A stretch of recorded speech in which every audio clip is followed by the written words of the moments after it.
छत्रपती शिवाजी महाराजांचं मुंबईतील समुद्रातलं स्मारक हे आता सरकारच्या पैशावर नाही तर जनतेच्या पैशावर, शिवप्रेमींच्या पैशावरच, आणि तेही 50,000 कोटीचं.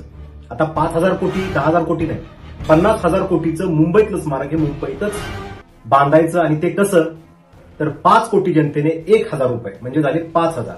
प्रत्येक महिन्याला असे 10 महिने म्हणजे झाले 50,000 कोटी. फक्त 5 कोटी लोकांनी प्रत्येक महिन्याला 1,000 रुपये काढले 10 महिन्यासाठी, तर 50,000 कोटी होतात. हे सरकारच्या खात्यात जमा करायचे आणि सरकारला छत्रपती शिवाजी महाराजांचं समुद्रातलं भव्य दिव्य स्मारक बांधण्यास प्रवृत्त करायचं. आणि जे आपल्या सर्वांसाठी एक अभिमानाचं स्मारक असेल, देशातल्या सर्वांसाठी, शिवप्रेमींसाठी आणि जगातल्या सर्वांसाठी.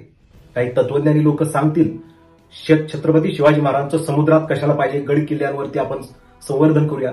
ज्यांना वाटतं गड किल्ले संवर्धन करायचे त्यांच्याही पाठीशी आम्ही आहे. तुम्ही तिथं लक्ष द्या. आम्हाला छत्रपती शिवाजी महाराजांचं स्मारक हे समुद्रामध्ये पाहिजे म्हणजे पाहिजे म्हणजे पाहिजेच.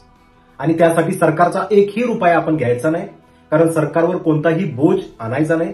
सरकारला बेसिक सुखसुविधा ज्या आहेत जनतेसाठी करायच्या आहेत त्या तिकडे लक्ष देऊ द्या.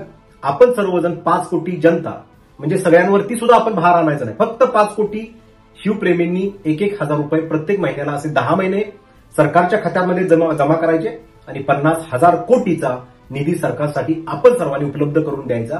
अगदी सोपं आहे. प्रत्येकाला फक्त 1,000 रुपये प्रत्येक महिन्याला काढायचे असे 10 महिन्यासाठी.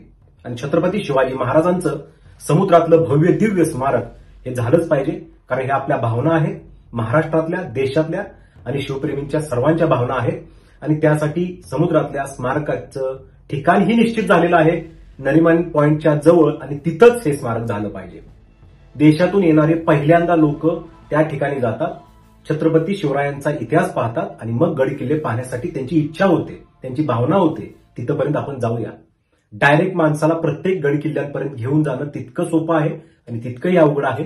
परंतु स्व इच्छेने, स्वस्फूर्तीने, स्वतःला प्रोत्साहन देऊन लोक आपोआप स्वतः त्या गड किल्ल्यापर्यंत जाण्यासाठी आपल्याला छत्रपती शिवाजी महाराजांचं स्मारक हे मुंबईमध्ये समुद्रामध्ये भव्य दिव्य स्मारक जे नियोजित आहे, जे नियोजलं गेलं आहे, ज्याचं उद्घाटन झालं आहे, ते छत्रपती शिवरायांचं स्मारक आता 5-10 कोटीचं नाही, 50,000 कोटीचं झालंच पाहिजे.